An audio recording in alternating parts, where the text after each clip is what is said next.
Hello, Anton, and this is Oscar and Fiona, and we would like to talk about the fourth episode of Shittown. And first, we'd like to start off with a recap of the episode and the most important things that we believe happened in the episode. Um, and the first thing that we've chosen out is that Brian, the narrator and investigator of the show and John's death, he starts to talk to more people about John's death, and sort of it seems in the beginning he was just talking to them to know more about John, but then it sort of seems like it's the beginning of an investigation, and he's calling people on this list of contacts um, that John had written before he died, and that Faye had after he died, and had given to her. So what Brian discovers is that a lot of the people on the list that are even higher on the list than the cousins were, and the cousins were the first people who contacted him, and they were at the funeral and everything. He finds out that the people on the list haven't been contacted in time, several of them, um, which is quite suspicious. And later he talks to Faye about that, and she claims that she had called everyone. No matter what Brian says to her, she keeps saying that she called everyone and she left messages. We also find out that John had a lot of friends who were all very smart and educated, and they all thought that he was a good man. Uh, one of John's friends said about him that he was an absolute genius, and if you wanted to know something or had a problem with clocks, especially, you should go see John McLemore. Then there's the gold hunt that goes on. Yeah, the gold hunt, which is the gold John has hidden somewhere on his property.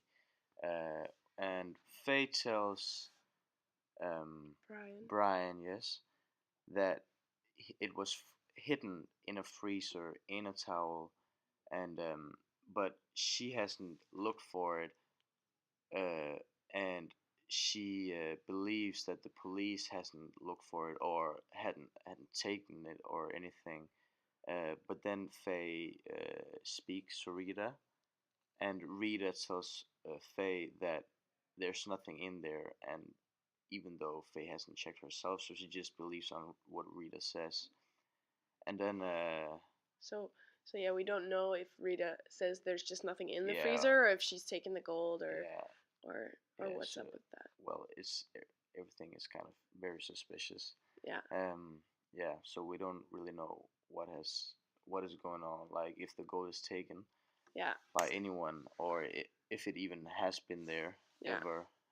I think we think Faye suspects Tyler for taking it Yeah, before exactly. anyone else got Yeah, there. because Tyler admits that he's been looking for it, and he actually said, there's a quote where he said, "If anybody could find it, it would be me." Hmm. So, but we think that Tyler feels like John has been, what do you say? He has left this gold for him to take Hmm. in a way. Hmm. So As a son, sort of. yeah, exactly. That's why he also says this. If anybody could find it, it would be me because it's kind of meant for him. He thinks. Hmm. Which And is yeah, also weird because if he had taken the gold, like Faye sort of vaguely says that he has, mm, why would he say that he was looking for it? yeah. So where's the gold? So yeah, she seems very suspicious. So yeah, so That's the yeah, gold hunt. that's the gold hunt. And then there's the conflict between Tyler and the cousins, the property conflict because Tyler, as we just told before, he admits he went to John's property to look for the gold, and yeah, then the cousins says he's trespassing and all this stuff. And yeah, there's actually a part in the episode where he calls Brian, or we hear that Brian has recorded a conversation between him and Tyler, while Tyler is on John's property and sort of starting up these buses that he claims are his, and he has this uh, he has this receipt. But then we find out that the cousins have gone back on Google Maps or Google Pictures or something and found out that the buses and the things that he claimed were his were there long before he ever spent time with John or something like that. So it's all very suspicious. To be completely honest. Yeah. So we think those are the most important things in the episode. Yeah. Well, also in the conflict, Tyler had this relationship with Mama, right? John's mom. Yeah. John's mom. So even Tyler called her Mama, and he was very worried for her. What's it earlier? The episode earlier, episode 3, right? He's worried about her a lot all the time. I think. Yeah, exactly. But like in episode 3, when he met the cousins as well, when they were pretending, Tyler said that they were pretending to cry and pretending to care about Mama, and that the cousins, Tyler's convinced that the cousins had brainwashed Mama, so Mama was very, I don't know what do you call it, distant from Tyler, and she said to him the exact words, "Don't call me Mama no more." So yeah. So it seems very weird. And then we want to sort of characterize John. Kind of, it seems sort of weird to characterize him post-death. Very weird actually. But we definitely know more about him now than we did before, and have gotten, especially because Brian has talked to so many of John's friends during the episode, we know a lot more about him. So in the beginning, we really thought that he was a weird person. Very weird. And we didn't think he was very smart or clever or generous. No.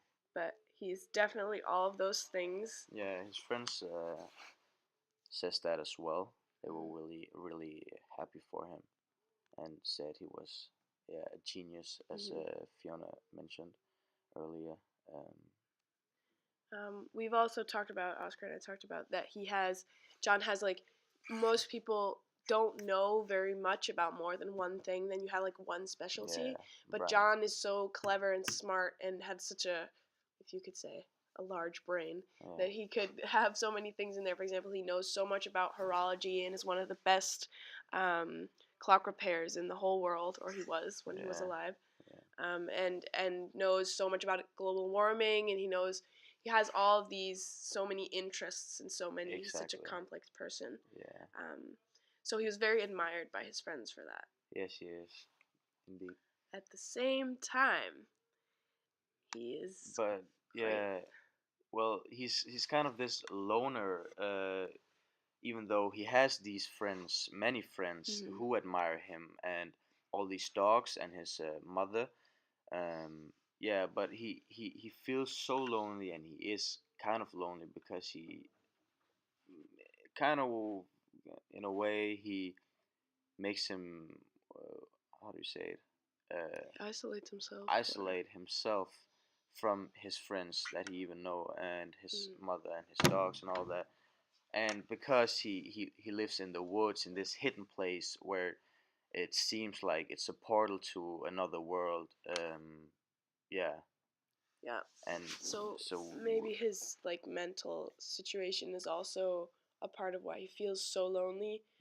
One of the friends said that, like, the friends are sad that he's committed suicide, but they're not surprised. No, because he was so depressed all the time. And he had talked about it before, that he had considered suicide. So it wasn't something that would surprise them, but still he thought he was lonely even though he weren't. But Brian said in the episode that if you think you're lonely, it's the same as being lonely. So even though his friends claimed, one of his friends said he died thinking he was lonely. Brian says it's not really a difference. No, it's pretty much the same. All right. Cease. All right.